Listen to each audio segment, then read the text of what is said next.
It's Friday, March 29th, 2030, opening day for the Sacramento Athletics, the new look Sacramento Athletics. Let's take a look at what we did. So, I guess I'll start with the pitching. Roansy Contreras is our frontline starter this season, coming over in a trade with Pittsburgh. We sent Henry Bolte to the Pirates, and luckily for us, Bolte struggled in spring training. It looks to me to be the right move, but only time will tell. Caleb Bonnemer, also involved in the trade. We had purchased him from independent league. Kevin Collison, who was a draft pick of ours. Or no, he came over. No, never mind. I'm stupid. Can this go away? He was 16th round pick, so not too much of a pedigree for Collison. And then finally, Armando Cruz involved in this trade. Another guy I didn't really want to let go of, but for a frontline starter, it was the price to pay, and we had a number of players that filled Cruz's skill set. So he was part of this deal for Contreras, and I'm very excited to see what he does. He had a great one start in the World Baseball Classic, gathered one vote for MVP that tournament. Wilkerman Gonzalez, the number 2 starter after finishing the season hot for us, came over in that trade from the Angels. Excited to see what he can do in a full season starting, which he has yet to do in his career up until last season. I guess 2 full seasons, just not, I guess, the innings workload, but hopefully a career year for Gonzalez this year. Next starter is Hunter Brown, who we acquired from the Colorado Rockies. He's a free agent after the year, had a fantastic season for the Rockies. 3.65 FIP, 4.4 WAR, and 174 innings. We let go of a fan favorite, Emerson Hancock, who I paid $2.7 million in arbitration. Hancock had a good spring training, and he's rated actually as a better pitcher than Brown. I just think that Brown can stand up throughout the whole season. Hancock's a 3-pitch pitcher, and he doesn't strike anybody out. I don't know how he's going to do in Colorado, but I'm interested to see. We also picked up Jeremy Bassnagel, who's a 40 overall potential reliever, 24 years old. So Brown slots in as number 3. The number 4 starter, another trade acquisition, Carlos Rodriguez from San Diego. Had another good season, another pitcher who had a good season last year, 3.36 ERA. Kind of not a hole in his game other than the low stamina. So that will have to be something we keep an eye on. And we got him for Jacob Cozart, who was rerouted, actually waived by the Padres, claimed by the Phillies.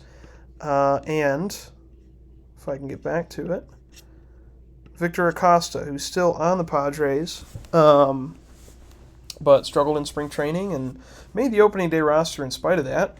And it looks to me like he's San Diego's starting shortstop. So interesting decision there. Jesus Gurindo is the 5th starter. TJ Brock also came over in the trade for Contreras. Pittsburgh wanted to get off his money, so I was glad to take on. He is one of the best relievers in our bullpen. We needed a strong arm. Huascar Ynoa is back. He was a 2025 All-Star for us. Our fans really liked us bringing him back on a 1-year, $2 million deal. Funderburk, Frasso, Jose Suarez, who I signed last year to a minor league deal, rounds out the back of the pen along with Mitch Spence, Brandon Barrera, and Christopher Sanchez, who we did bring back. Now the lineup side is where things get a little interesting. Start with the incumbents. Connor Griffin makes the team out of opening day. Didn't have a great spring training, but I'm not going to deny him. Denzel Clark back as well.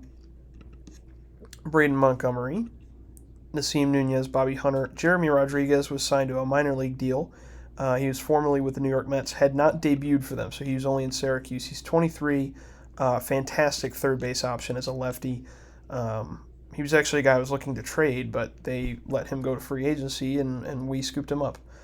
Happy about that. And now Manuel Pena back at second base. Jace Young with Gabriel Martinez in a first base platoon.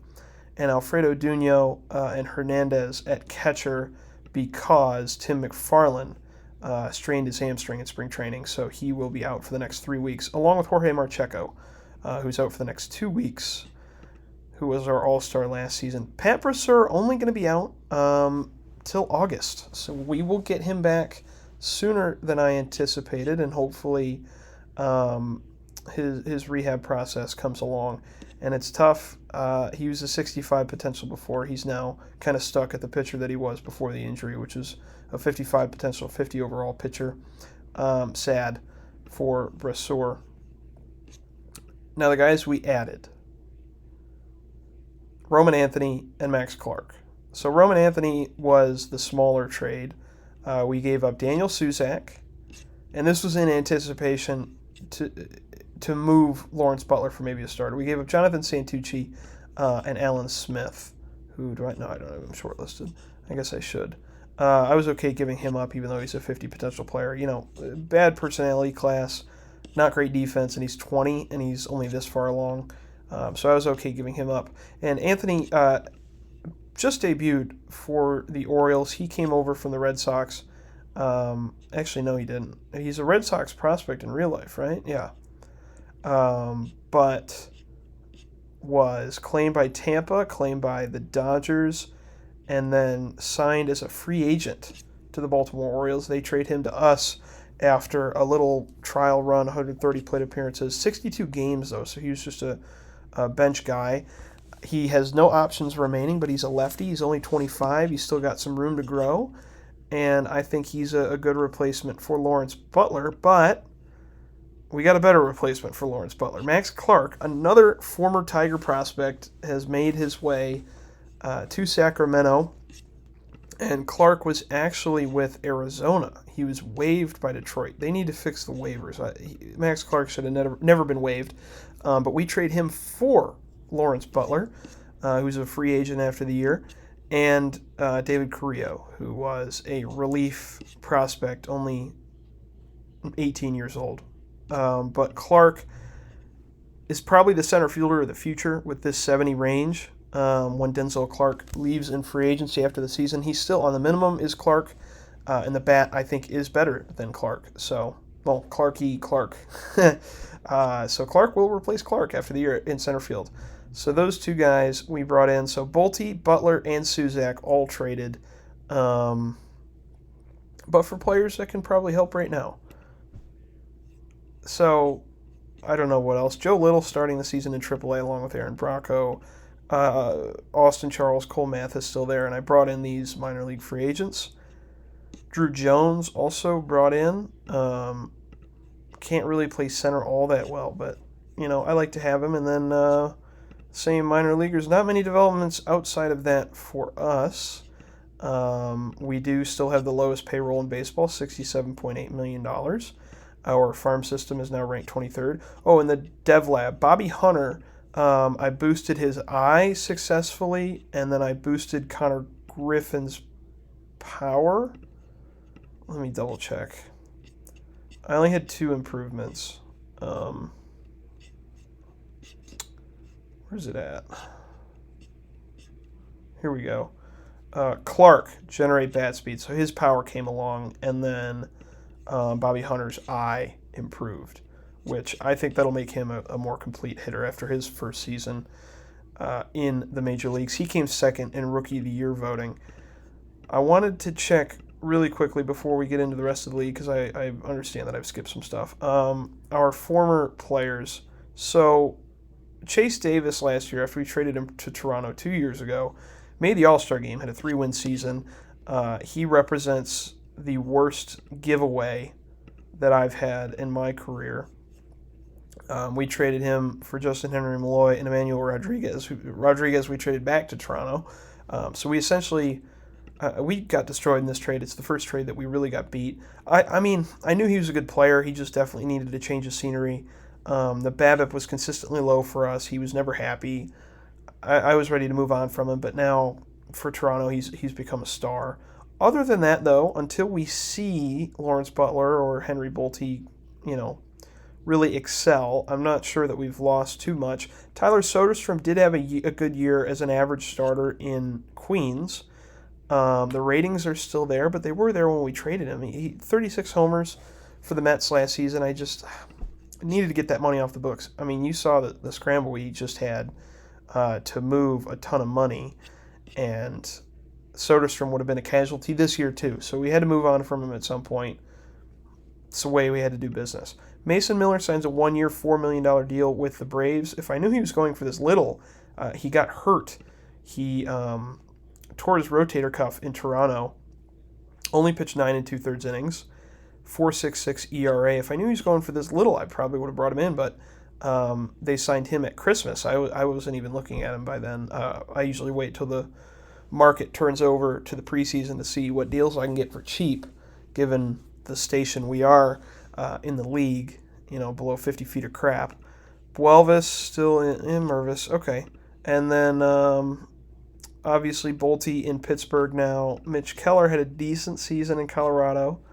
Nick Lodolo, decent season in Philadelphia. McMahon, I looked at this a moment ago. Bernardino and Newcomb have since retired, and I wouldn't be surprised if Varsho is soon on the way. He just can't be consistent. -1 win in Cleveland.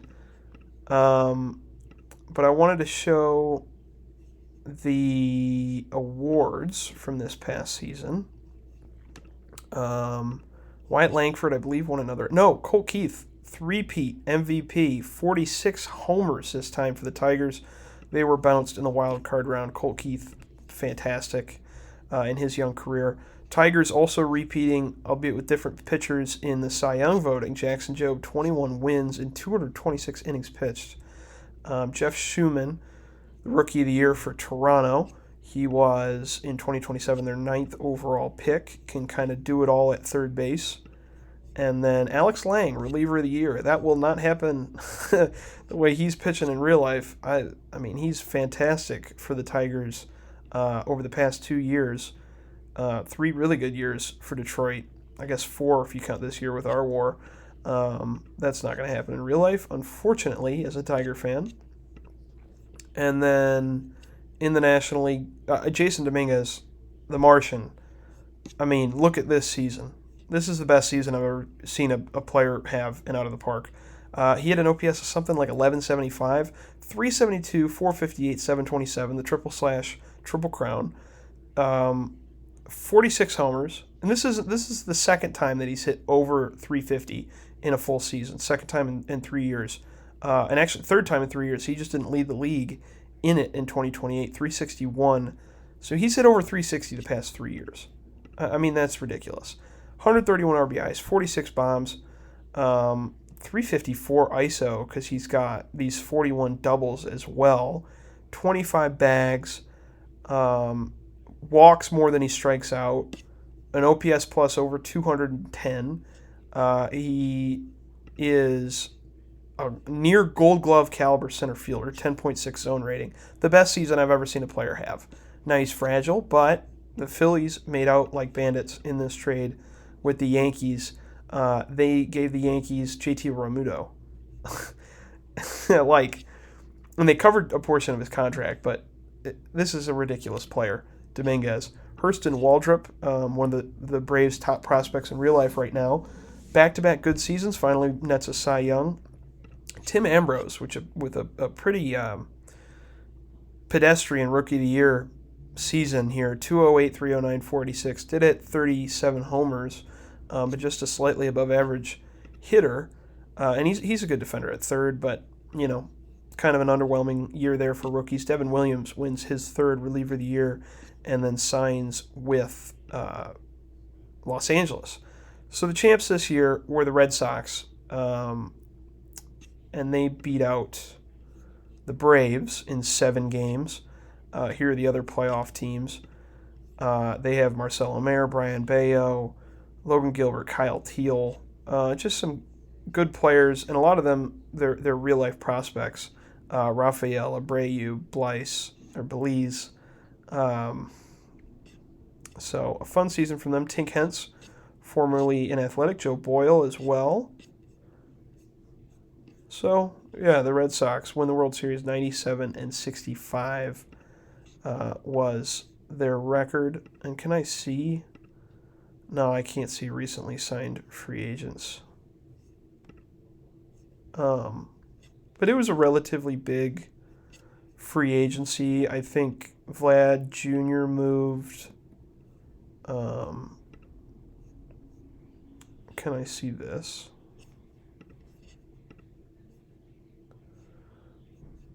This is too complicated. There were some big deals. We did lose. Where is he? He was the first pick in the Rule 5 draft, Troy Melton. Yeah, 7 years, $216 million. Vladdy goes to Houston, who were awful, and then the Astros turn around and take Troy Melton, our former pitcher, first overall in the Rule 5 draft. We didn't take anybody in the Rule 5 draft. Anything else that I see right now? Jordan Montgomery to the Angels. Yeah. No, we did it. I think we cleaned up in the off season. But now the way that the schedule works, where they have the Korean series, so opening days a week before, and I don't like it. And I had the World Baseball Classic on, so I was waiting for Denzel Clark to come back on the roster because the U.S. won that title. But anyways, preseason predictions have the Sacramento Athletics as the second best team in baseball. I've buried the lead, but that was surprising to see. We're supposed to have the best staff, second best staff in the American League behind the Tigers, who are not supposed to have a good offense, but we are. 94 and 68. We were predicted to win 87 games a year ago. Pythagged out to 82, actually won 80. The Phillies were supposed to win 100. And now the reason that I'm a little bit skeptical about this is Contreras is our only player in these top hitters and pitchers lists. You want a little bit more than that, but I mean, I've had surprise seasons, but this would be a surprise season. I think we can do it. I think we have this really cool core now that I've kind of put in place. Connor Griffin. So here's, I guess, at a snapshot. Griffin, Young, Hunter, Montgomery, Clark, Pena, Rodriguez, Duno, Nunez, and then Contreras, Gonzalez, Brown, Rodriguez, Garindo, Brock, Funderburg, Frasso, Barrera, Spence, Suarez, Sanchez. It's a far cry from how many guys we had under team control a few years ago. But I'm excited. So we'll see what happens. Stick around. Thanks for watching. Bye-bye.